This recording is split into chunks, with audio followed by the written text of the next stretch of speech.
Peter Winick here from Thought Leadership Leverage. Today I wanted to talk about two different ways to potentially get your content embedded into a new B2B client. So number one is skill building. So when it comes to skill building, if you're able to identify the skill that your client develops in the end user, it's pretty easy to articulate the features and the benefits and the impact of that. So if you've got a negotiation skill program, you can articulate that as a result of somebody going through that program, they will be a better negotiator at the end. And we can measure that, we can show an improvement, etc. That's pretty straightforward. The problem with that is you're going to be selling into typically the training or the HR function. Not that those are bad places to be, but they tend to not be strategic, and they tend to be a little bit more of a commodity when you're selling your content. The other way, and this is my preference in terms of getting embedded into an organization, is selling from a situation. So what does a situation mean? It means something that's going on in the business or in the market. Change is always a good thing, so a change in leadership may be an opportunity to get in.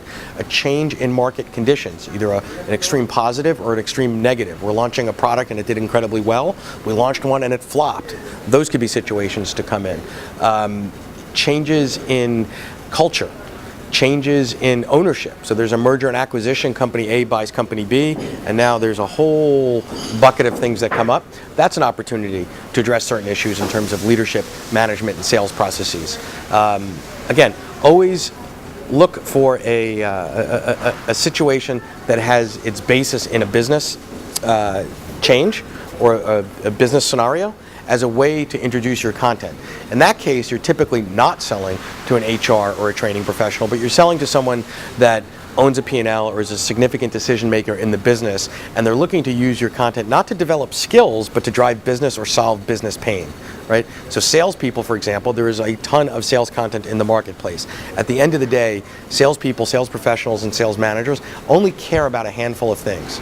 Things like generating leads, things like closing deals, things like protecting their margins, etc. There's 4, 5, 6 things that they care about. You need to take your content and show that it actually helps in those situations, as opposed to developing a skill that we may use at some point in the future.